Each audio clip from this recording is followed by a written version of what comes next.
On the narrow plain of Marathon in eastern Greece, a battle rages that will alter the course of Western civilization. On one side, the army of the Persian Empire, the most powerful fighting force in the world. On the other side, the army of Athens, half its size, led by the famed Greek general Miltιάδης. This is a battle of military brilliance in the face of overwhelming odds. A battle for the future of Greece and for the supremacy of the ancient world. Two civilizations are about to collide. East meets West on the plains of Marathon.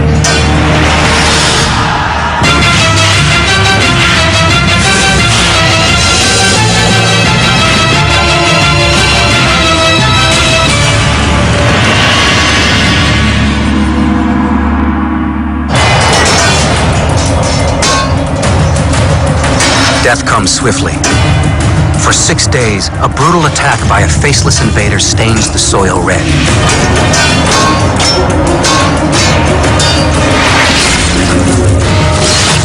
Those not butchered are enslaved. The aggressors are the heavy infantry of the mighty Persian Empire.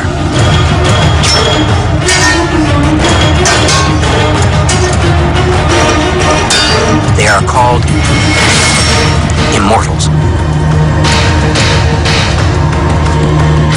The victims are residents of the island of Euboea in the Greek city of Eretria. 600 Persian warships had set sail on the Aegean Sea and swallowed every Greek island in their path. But Euboea is not their final destination. They're heading to Athens. The goal, total destruction. They moved across, there's an island chain across the eastern Mediterranean in an island-hopping campaign, much like the United States did during World War II in Japan, of capturing small islands, turning them into logistics bases, and then finally being in a position where you could attack Athens. Nothing stops the Persian war machine. From Eretria, they set sail for Athens. Persians eat cities the size of Athens for breakfast. They are so confident of success that they load up their ships with marble along the way so they can build a victory monument once they burn Athens to the ground. The Persian Empire is enormous. Its borders extend from the Indus River in India to the Nile River in Egypt. Persia was the greatest empire the world had ever known, not only in geographic terms, but in manpower terms, millions and millions of people. Also, one of the highest cultures that the world had known, in everything from architecture to art to writing to design. And she was a multinational empire. There were more nationalities and religions in the Persian Empire than had ever existed in any empire before. By contrast, Athens is merely one in a loose collection of Greek city-states. What we now call modern Greece, you'd have to imagine at this time, was not really a nation, but comprised of a number of city-states, ranging all the way in the north from Macedonia down to Athens, Corinth, Sparta, all those states whose names pop up in history. Each city-state was a self-contained society, had its own lands, its own army. But aboard his warship, the Persian commander Datis cares about only one of these city-states, Athens. He's so confident he'll be able to destroy this historic city, the only question in his mind is exactly how he'll destroy it. He can either attack Athens directly from the sea, is one possibility. This is a bit difficult. Athens is walled, and an amphibious assault from the sea against opposition is pretty iffy business. So he decides not to attack Athens head-on, rather to pick a spot about 25 miles away from the city along his line of route, and to land there. And figured one of two things would happen. Either the Greek army responds and comes out to meet him, or he would land, assemble his army, and simply march on to Athens from the ground. So given the choice between the land campaign or an amphibious landing of Athens itself, he chooses the land campaign. Datis directs his fleet of 600 ships about 26 miles away from Athens, at Marathon. He moors his ships in Marathon Bay and disembarks on the skinniest beach. The Persians then make camp on the northeast side of the plain, next to the Great Marsh. The Persian army is about to slam into Athens like a Category 5 hurricane. The Athenians know surrender isn't an option, but they're divided on how to prepare. Should they hunker down behind the city walls or march out to meet the Persians in battle? Some in Athens believe that an open field battle against the Persians is suicide. But one Athenian disagrees. His name is Miltiades, and he has a personal history with the Persians. Miltiades is a very interesting character. He comes from a prominent family in Athens, and when he's about 35, he takes over a Greek colony in Ionia on the edge of the Persian Empire. He rules there as a tyrant. This makes him very unpopular in Athens. In the late 6th century BC, Miltiades' home on the Hellespont Peninsula is engulfed by the expanding Persian Empire. He's forced into military service. Now wielding a Persian sword, he must fight along his conquerors. The Persians soon spread north, cross the Danube River, and invade Scythia, modern-day Eastern Europe and Asia. Miltiades was in charge of guarding the bridges across the Danube over which the Persian army had come in order to go into Scythia and prosecute the campaign. Finally, after 3 long years in Scythia, Miltiades decided he'd had enough. Miltiades had never been a big fan of the Persians, and he tried to get other Greek generals to agree that what we ought to do is burn the bridges behind Darius and his army and let them die of starvation or be killed by the Scythians. Other Greeks would not go along with it, but it was Miltiades' idea, and it was picked up by Persian intelligence. So Persian intelligence were not very happy with Miltiades, as you might expect. Miltiades flees to Athens, but he's not welcome there either. The people of Athens still remember Miltiades as a tyrant and lock him up the first chance they get. 3 years after his arrival in Athens, Miltiades faces the death sentence for tyranny, but he's got an ace in the hole. He knows the Persian game.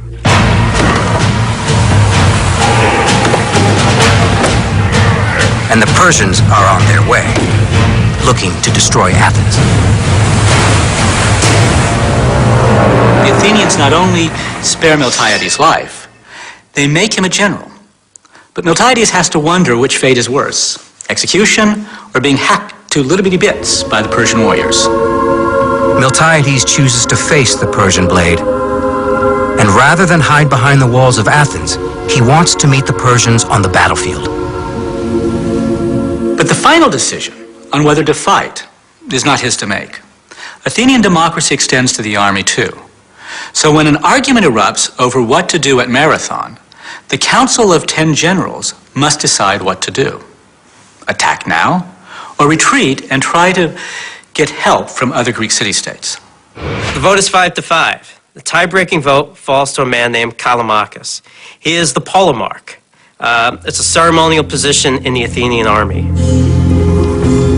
Miltiades makes an impassioned case to Callimachus, saying, "It's up to you whether Athens is reduced to slavery or rises to become the greatest of all the Greek city-states."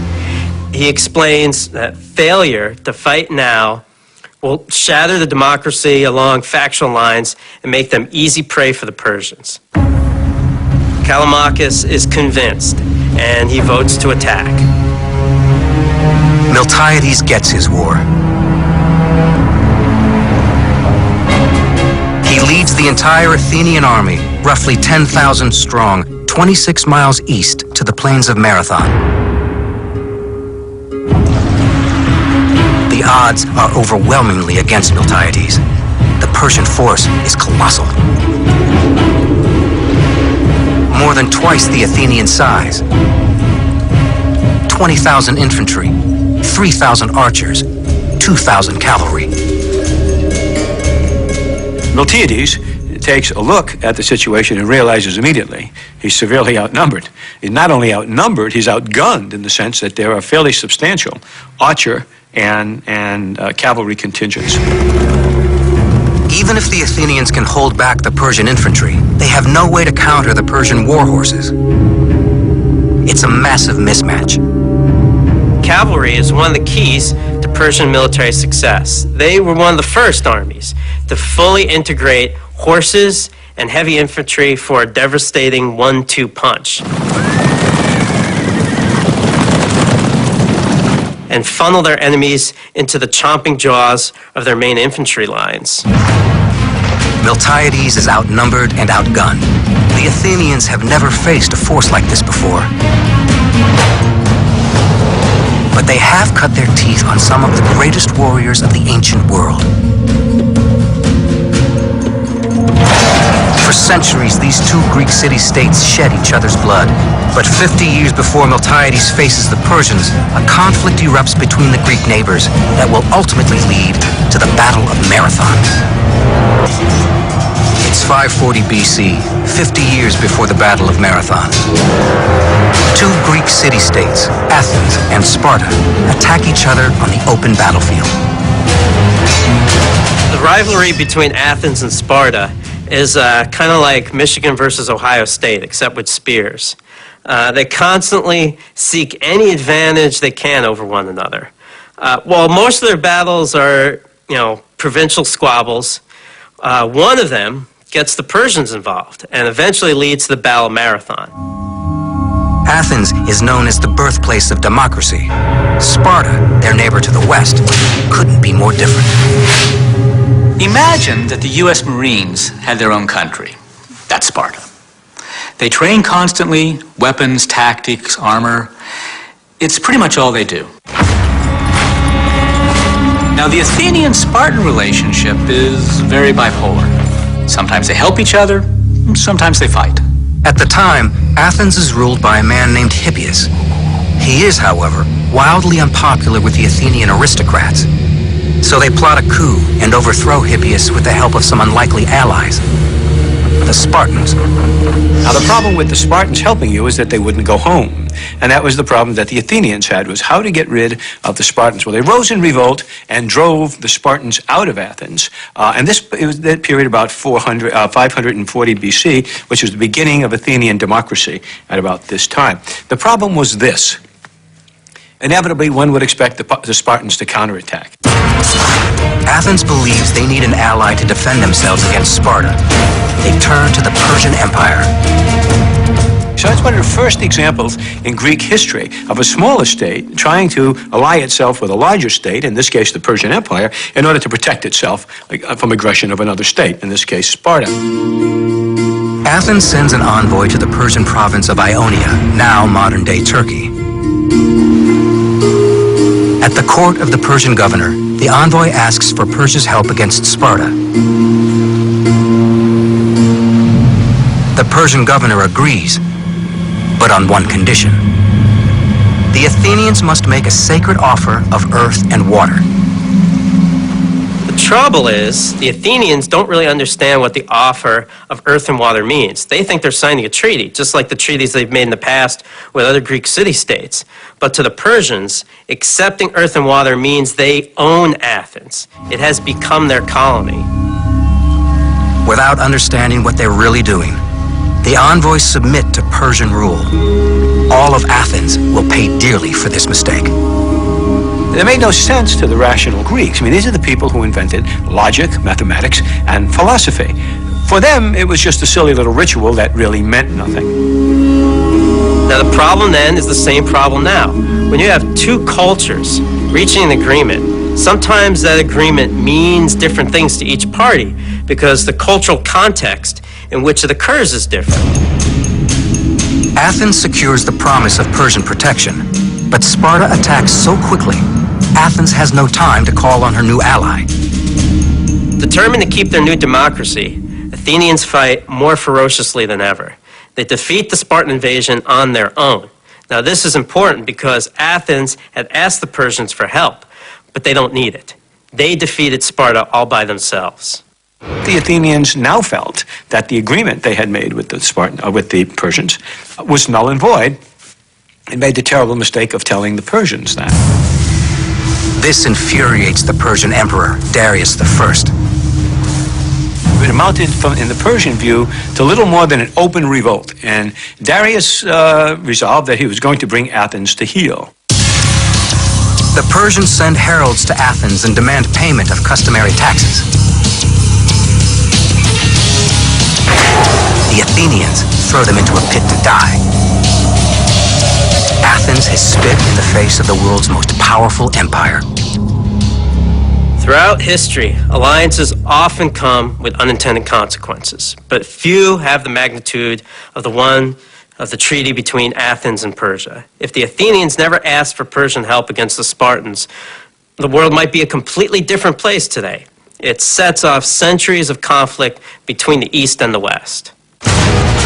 And the first major battle is Marathon, where more than 20,000 Persian infantry, cavalry, and archers are preparing to burn Athens to the ground. The Athenian general Miltiades and 10,000 Greek infantrymen are colossally overmatched. But Miltiades does have one advantage. How does he offset the inferiorities that he suffers relative to the Persian forces? And the answer, as almost always in antiquity, is the same.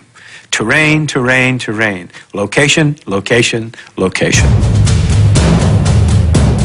Historians debate the exact route the Persians would have taken to get from Marathon to Athens. Some believe they would have taken the coastal road, a route that passes through the Vrexiza swamp. But then you would have had to go through a swamp, which was doable. But then you would have been a problem where the Persian army would have been in column of march, trying to gain the road with the Athenian army on its flank. Always a bad idea. The only other way to Athens is through the mountains, beginning at the Vrana Valley. If the Persian army intends to invade Athens, it's got to go through the mouth of that valley. And it's not very wide. It's not very wide. So what Miltiades does, he decides to block the valley. And he deploys his troops in the mouth of the Vrana Valley in order to make it impossible for the Persians to advance further. Miltiades has positioned his infantry in the valley like a cork in a bottle. The Athenian phalanx is made up of lines of tightly organized, interlocking warriors. They can move forward and back easily, but not side to side.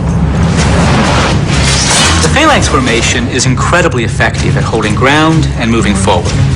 With rows of men packed tightly together, they use each other's overlapping shields to form an armored wall. Miltiades anchors his flanks on the rocky sides of the hill and then goes about chopping down trees to put them on the flanks as well. Why does he do this? He's well aware of the fact that the weakness of the Greek phalanx is its flanks. Whenever it has died in battle, it has died because it's been taken in the flanks, either by another phalanx or mostly by cavalry. In the valley, the flanks of the phalanx are well protected. So you're not going to rely on the steepness and the rocks alone. You pile it with brush and trees and logs so that there can't be any cavalry attack. So just by positioning his troops where he has essentially taken the cavalry out of the fight. Brilliant maneuver. The Persian commander Datis is not concerned and assembles his infantry. For 3 days, the Persians line up for battle. But the Greeks choose not to engage them and stay in their protective zone. It wins the day if there's no fight at all. Its job essentially is to protect Athens by blocking the road. So if you would like to stay here for several weeks, that was quite okay with Miltiades. It's not okay, of course, with the Persians. Finally, the frustrated Persians initiate an attack. The Athenians form up for battle. But the Persians do not immediately send in their infantry. They first launch a blistering barrage of arrow fire.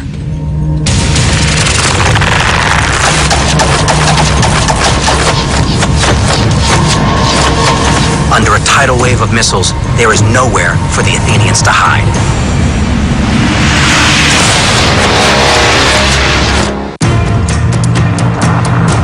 .490 BC. It's the Athenian Greeks versus the mighty Persians on the plains of Marathon.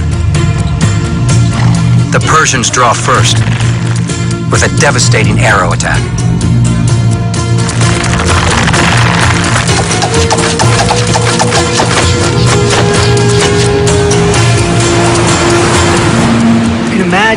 wall of missiles, literally blocking out the sun, raining down on the Athenians.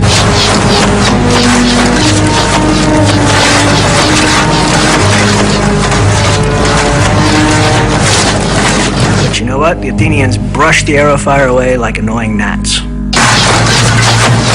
Thousands of Persian arrows, very few Athenian casualties. And despite being outnumbered 2-1, the Athenians, led by General Miltιάδης, taunt the Persians. The Persians are on a mission. Break through the wall of Greek soldiers, march to Athens, and burn the city to the ground. Exactly what happens next is up for debate. Every historian has his theory of what went down at Marathon and why. And that's because we only have one real source, the Greek historian Herodotus. The problem is that Herodotus is more like the world's first blogger than an objective historian.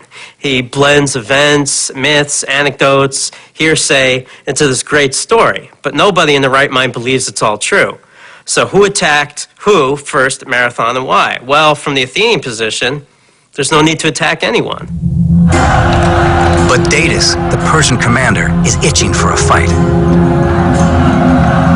After the failed missile attack, there's only one thing for him to do.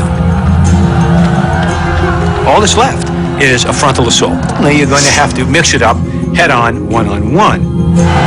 10,000 Persian light infantrymen charge across the Marathon plain.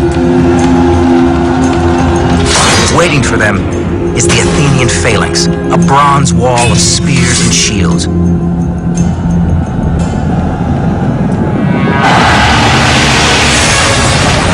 More than 1 million pounds of flesh and bone collide. Helping the Athenians create this wall is the hoplon shield. The Greek shield, known as the hoplon, is more than just a glorified garbage can lid. It's a revolutionary innovation in warfare. The hoplon is a large, circular, bowl-shaped shield made of wood and faced with bronze. It can withstand arrows and punishing sword blows without splintering. But what makes it truly remarkable is what's called an Argive grip. The soldier passes his arm through a leather loop in the middle of the shield and holds onto a handle near the rim. And why this is important is it gives you very good control, much more force with the shield, whereas the old tether grip in the center wouldn't allow you to produce a lot of force with it. The Athenians stop the crushing charge. Now they go on the offensive. The Athenians' primary weapon is the heavy ashwood spear called the dory. 7 feet long, tipped with sharpened iron, the dory can smash through shields and armor. This spear is not thrown. It's used to stab the enemy with a gruesome thrust. In the 6th century BC, most Athenian warriors wear lightweight lamellar armor, made of bonded strips of linen and leather. Some, however, wear heavy, rigid cuirasses, bronze plates sculpted to look like a muscular torso. Bronze helmets with distinctive horsehair plumes protect their heads, while greaves protect their lower legs. In full battle gear, the hoplites are armored head to toe. The problem for the Persians at Marathon is they're up against a determined Athenian phalanx that doesn't scatter during the arrow barrage. The Persian light infantry also doesn't have their usual cavalry support. So it's just sickle swords and wicker shields against a bronze wall of Athenians. The Persian commander Datis sends in wave after wave of light infantry assaults. Each time, however, they impale themselves on the solid Athenian wall of spears. The Persians are unrelenting. Defeat is not an option. The issue of imperial prestige is at stake. I mean, what in all hell's name could possibly have motivated this pipsqueak of a nation, this backwater, to insult the largest empire on earth? For the Persians, Marathon is about more than just a broken treaty. It's also punishment for Athens' support of a revolution against Persia 10 years earlier in nearby Ionia. Once an Athenian Greek colony, Ionia was absorbed as a province by the Persian Empire in 540 BC. But 40 years later, in 500 BC, a local tyrant incited a revolution. The people of Ionia then asked Athens for help. Athens was seen by her colonies as the mother country. And my guess, Athens considered herself the mother country. And so when her colonies asked for help, she sent troops. It was a mistake of the first order, to be sure, but that's probably what motivated. Certainly it could not possibly be justified on the grounds of rational self-interest. The Athenians were joined by a force from Eretria in nearby Euboea. They sailed across the Aegean to Ionia and stormed the capital of Sardis. It is another Athenian slap in the face the Persians will never forget.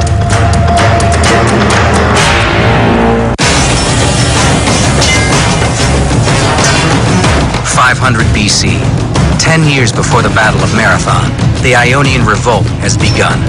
Several Greek contingents, including Athenians, attacked Persian-controlled Sardis, the Ionian capital, and burned the city to the ground. To make matters worse for Persia, at the same time they are fighting wars in India, Egypt, and Scythia. The Ionian rebels score a major blow, but the victory is short-lived. The Persians increase their force levels and begin to suppress the Ionian revolt.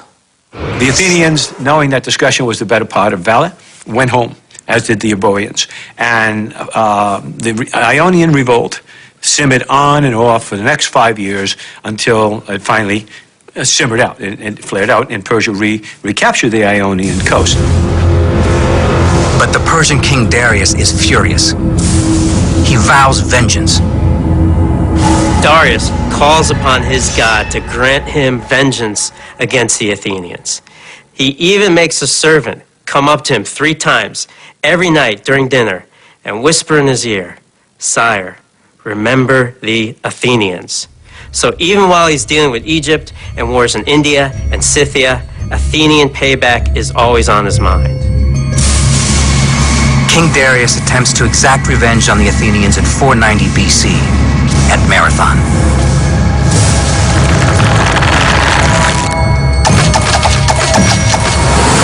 But so far, the Athenians have survived a massive Persian missile attack.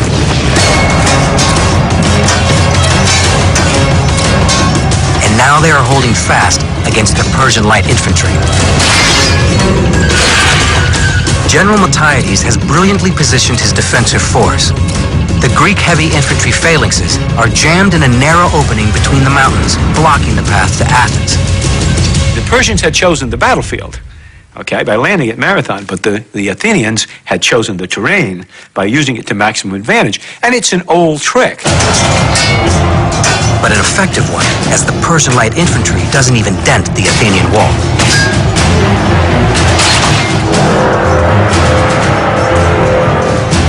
Persian light infantry retreats, but now Miltiades must face the elite force of the Persian army, the heavy infantry, the Immortals. The legendary Immortals are the stormtroopers of the Persian Empire.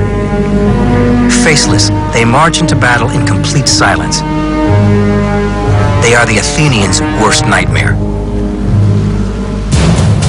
In addition to their brutal killing ability, the presence of the Immortals forces Miltiades to change his tactics. Miltiades, although he has prepared the battlefield expertly and to give him every advantage, still suffers from a great disadvantage. And that is the area in which he occupies, although it's relatively narrow, is still wider than he has sufficient troops to cover. What he does is he weakens his center and moves the additional troops out.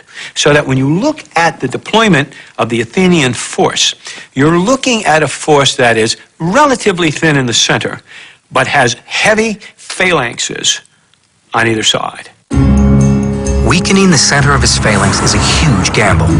But then Miltiades rolls the dice again. He advances his line out of the protective valley. If he stays where he is, he knows that when the center gets hit, it's going to flex in. The problem when it flexes in, if he stays where he is there's not enough room for his heavy phalanxes on the end to maneuver inward. There's not enough room. They're jammed up against the terrain. So he has a very, very delicate tactical problem, and it's this. Miltiades must move his troops far enough to be able to extend his line so the phalanxes can maneuver.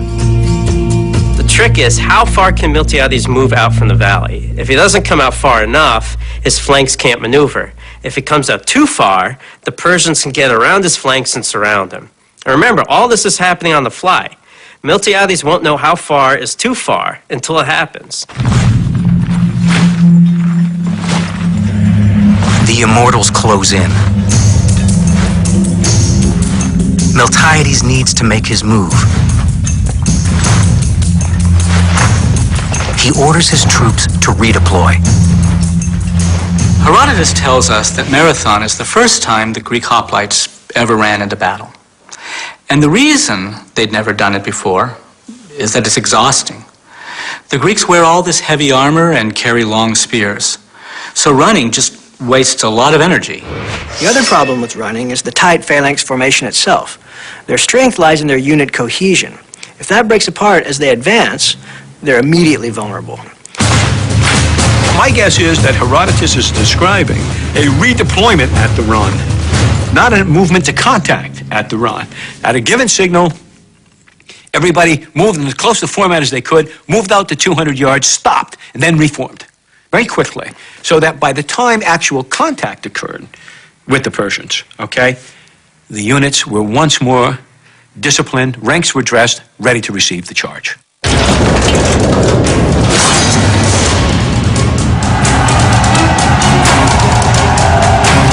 While historians debate many aspects of the Battle of Marathon, most agree about what happens next, an apocalypse of violence.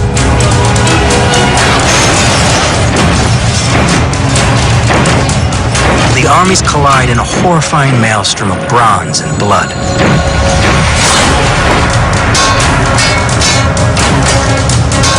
The battle is so intense that some Greeks report crazed visions of ghost warriors who crash through the lines and cut down men at random.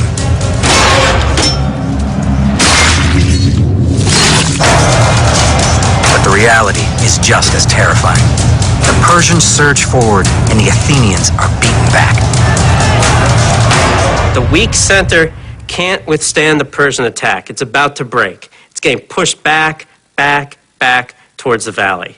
The hoplite dam is about to burst, and it looks like Athens is doomed. Miltiades' center is on the brink of collapse, but at the flanks, it's a different story. The normal tactics for the Persian infantry would have been to put the strongest units in the middle and the weaker units on the wings. This is because the wings are usually supported by cavalry. Now Miltiades would know this, and it may be why he bolsters his own forces on the flanks. With the Persian cavalry rendered ineffective by the terrain, the Athenians are able to chop down the weakened Persian flanks. The center of the Athenian line continues to be pushed back, while the flanks hold strong. And Herodotus tells us that just before the center broke, they were rallied by their officers to find new courage and actually counterattacked.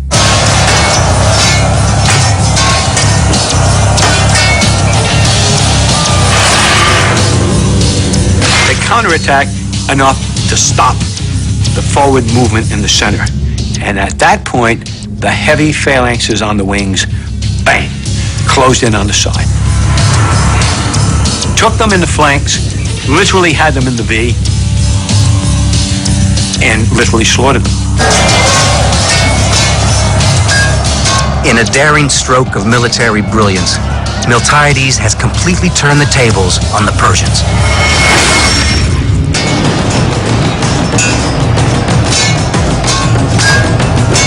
The Battle of Marathon has become a Persian bloodbath.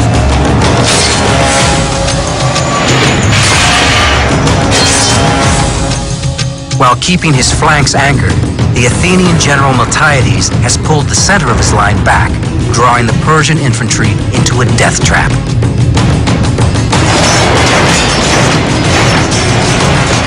Hemmed in on three sides, the Persians can't maneuver. They panic. One of the reasons for their panic probably was something caused by the fog of war, and by something that happens to men in battle no matter how well they are trained or how well you are disciplined. Every now and again, the disease of fear gets into your soul. And when that happens, and panic gets into your ranks, it's done. You can't stop it, no matter how disciplined you are, how controlled you are. More than 6,000 Persians perish, while the Athenians lose fewer than 200.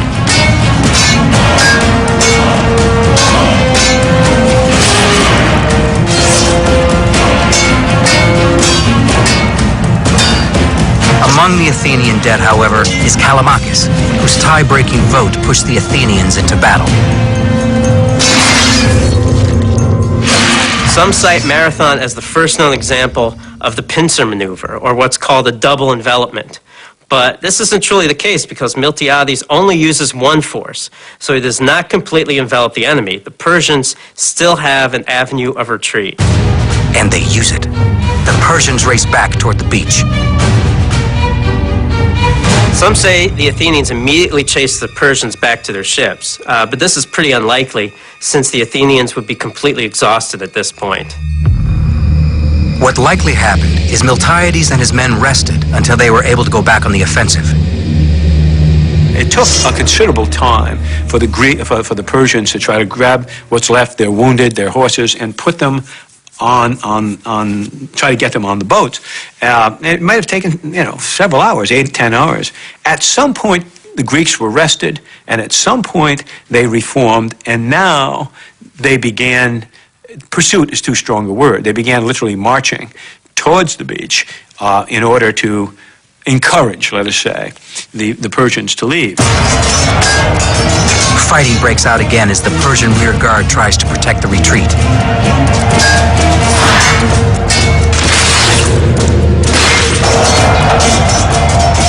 Athenians butcher them and capture 7 of the fleeting boats.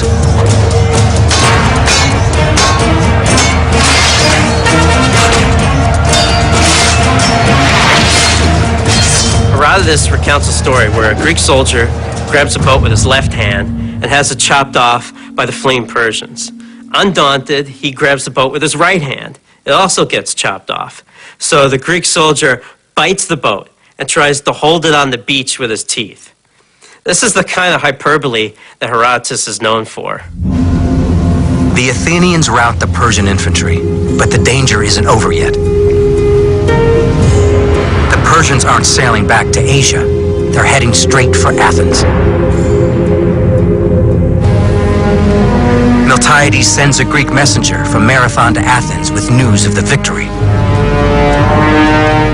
The Athenian runs the 26 miles from Marathon to Athens, runs into the town square, yells up his hands, Nike, which means victory, and drops dead, probably of a heart attack or a stroke.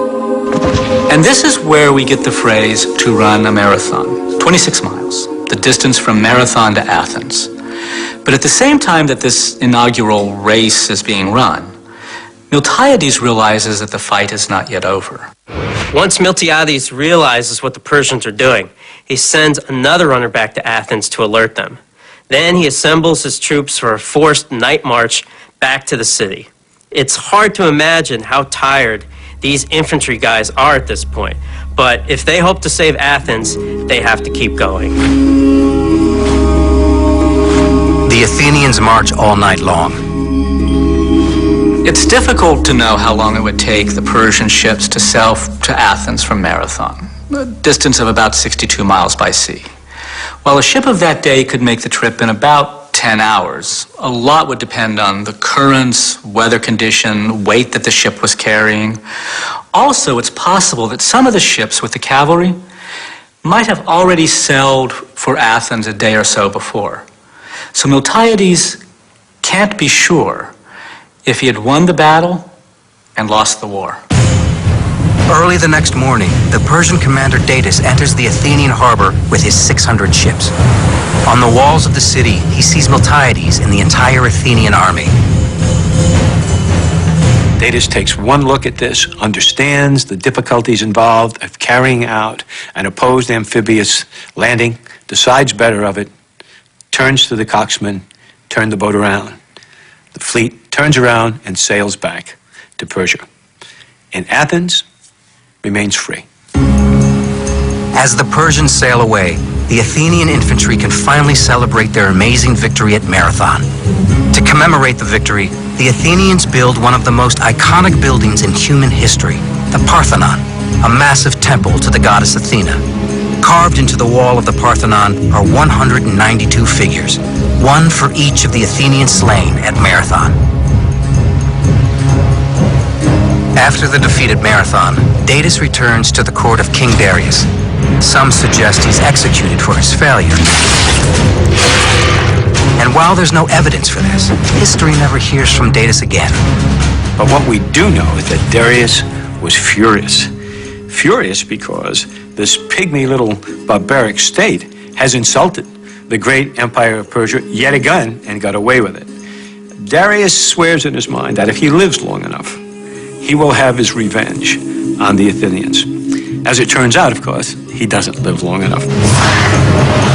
Persian revenge for Marathon falls to Darius' son, Xerxes, who 40 years after Marathon personally travels to Greece to fulfill his father's wishes. This transmission of the desire for revenge against Athens sets up, 40 years later, one of the signature battles of Western military history, the last stand of the 300 at the pass of Thermopylae. At Thermopylae, the great Spartan commander Leonidas uses the same tactics against the Persians that Miltiades did nearly half a century earlier at Marathon. Marathon itself is one of those moments that is defining in Western history. In fact, it defines what it is to be Western and Greek over against Persian and Eastern. It's not the end of the story. In fact, it's just the beginning of the story. The Battle of Marathon tells the ancient world that Persia isn't invincible. It serves as a battle cry for future rebellions throughout the empire. Greece and Persia will continue to clash on and off for the next 100 years. The struggle catapults Greece from obscurity into the center stage of the ancient world. It all begins on the blood-soaked plain of Marathon.